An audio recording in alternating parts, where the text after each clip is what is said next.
every monetary friction has been solved by centralization.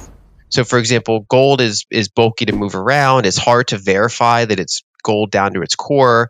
It's basically an expensive and slow proposition to move around and settle gold. So, a lot of the monetary technologies for centuries have been around how do we move claims for gold faster than gold itself. If you have long-term, low interest rate debt, and you're using it to buy scarcer assets, real estate, business, cash flow, business equity, things like that.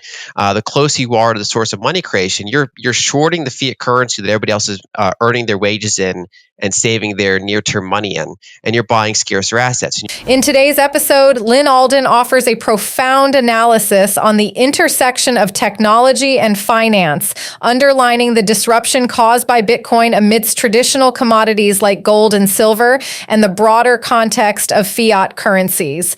The digital age, heralded by the advent of cryptocurrencies, challenges the conventional dynamics of monetary policies and investment strategies like the classic gold and silver bullion stacking, compelling both novices and seasoned investors to reconsider their portfolios. Alden's insights into the macroeconomic divergences characterized by the tightness of monetary policy versus the looseness of fiscal policy accentuate the sector-specific impacts on the economy, with digital assets like Bitcoin emerging as pivotal players. This decentralization of financial power signifies a monumental shift from centralized systems, suggesting a future where efficiency and control over personal wealth could redefine the global economic order. Amidst this transformation, Bitcoin not only challenges the status quo of traditional commodities, but also embodies the potential for aspirational wealth in the digital era, signaling a critical juncture for investors navigating the broken money system.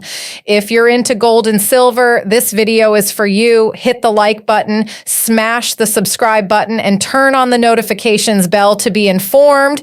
And check our pinned comment for some super special sign-up bonuses. If you're thinking about adding Bitcoin to your portfolio, enjoy the video.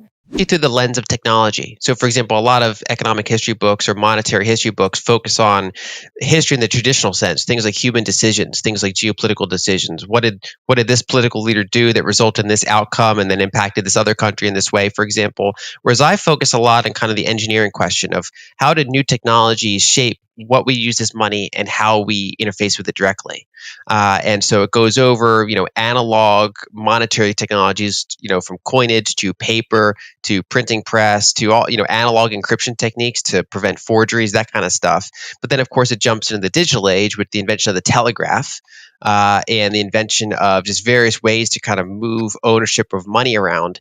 And the general theme, if I had to summarize it, is that the past 200 years or so, even more in many contexts, almost every monetary friction has been solved by centralization. So, for example, gold is bulky to move around. It's hard to verify that it's gold down to its core.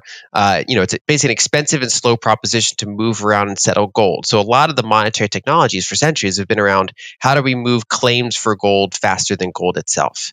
And the answer to almost every time was, well, we centralize it. We put it in a third party, and then we just trade, ledger entries with that third party.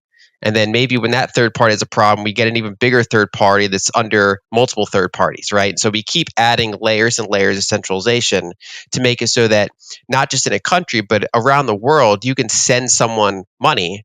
And really what you're doing is interacting with a series of centralized ledgers. So for centuries, every single time we ran into a friction, we're like, well, more centralization can make that more efficient.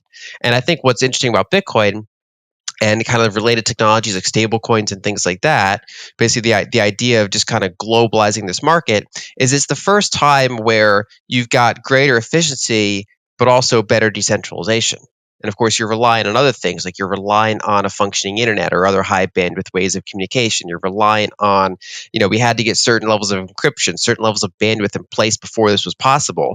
But now that this technology is in place, this is the first notable monetary technology that kind of breaks that multi-century trend of more efficiency, but also more centralization. And we get more efficiency, and people are going to be inclined towards whatever's the stronger money, especially if it's of a similar or faster speed than the weaker money. So, for example, over the past century, the biggest comparison was, say, gold and the dollar, whereas gold obviously held its value a lot better than the dollar, but the dollar had various advantages of speed and convenience. And so, even though the dollar was weaker, it was still stable enough that, especially when you combine, legal monopolies and legal tender laws, things like that, that the dollar was able to win out. One thing that's interesting about Bitcoin is that it's over the long term, it grows even less than gold in terms of new supply, so it's even scarcer than gold, and it can move around as fast or faster than fiat currencies can. And so that's a really compelling long-term story to get people to gravitate towards it and change some of the structure. Although, in my view, that's a multi-decade story. That's not like a 1 decade or a 2 decade story. It takes very long time to change these gigantic structures. And one thing that's notable about the Bretton Woods era is that a lot of focus is on that 1971 decision to leave it, but what the evidence shows is that it was breaking basically throughout the 60s. The Bretton Woods system, it was decided upon in 1944, it was implemented in 1946, but then it wasn't really even fully implemented until the late 1950s. That's when they undid some of the kind of the post-war era controls that were in place, and that's when they actually started that overall process. And from that point, the amount of gold reserves went straight down. And that's partially because we were running significant deficits.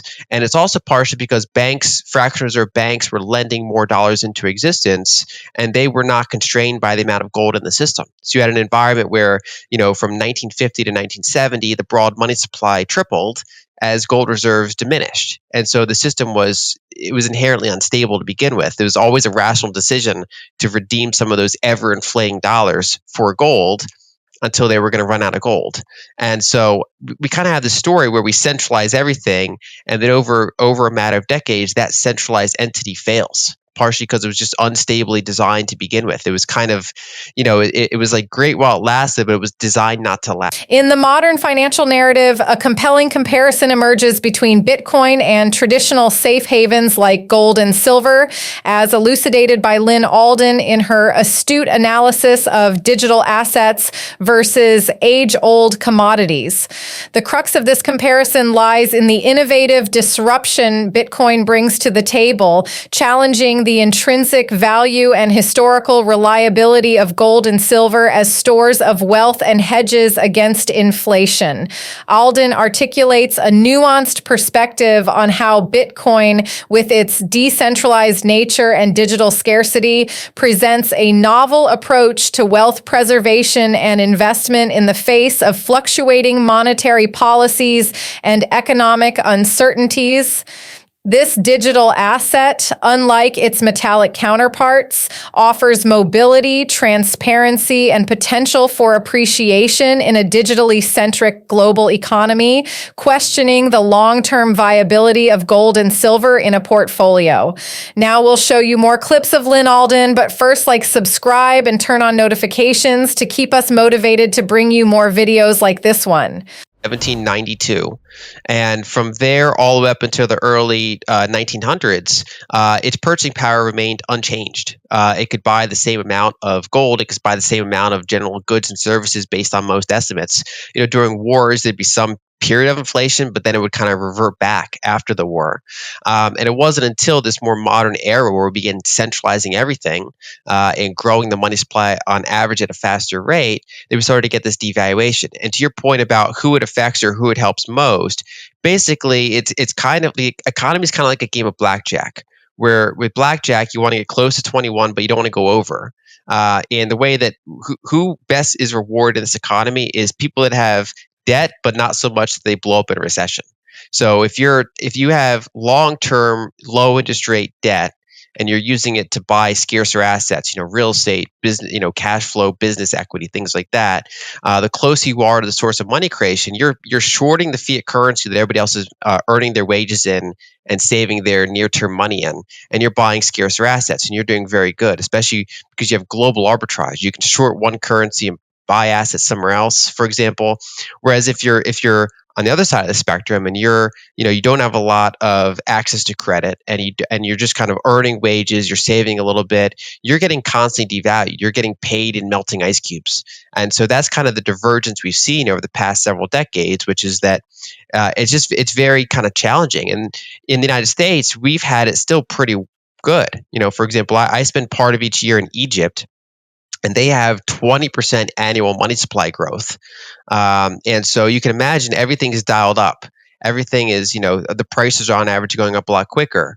Even banking access is lower. So fewer people have access to banks to even earn interest to partially offset the devaluation that's occurring. So if you're on the bottom of the income spectrum there, you're literally dealing with cash. You're getting paid in cash. Whatever small savings you have are in cash. And that's literally inflating away at 20% a year on average, year after year after year after year. While if you're fairly wealthy, you might be shorting the currency. You might be, buying real estate with a multi-year loan at pretty low interest rates, or you might be doing some sort of arbitrage, for example, where you're actually benefiting from that devaluation of that currency. And that's happening in 160 different currencies around the world to different speeds and different levels and different opportunities. And I think that basically we spent the last several decades financializing the economy. And I think that some of these technologies allow us to shift that pendulum back a little bit towards, in some ways, less financialization and more real world building, and kind of sending the incentives back towards those who earn and save. What do you think of today's episode? Is Lyn Alden correct saying that fiat money is broken? Will Bitcoin outperform gold and silver over the next decade? Post your answer in the comments section. Share this video with a gold bug and watch this video because you'll love it. I see you on the other side.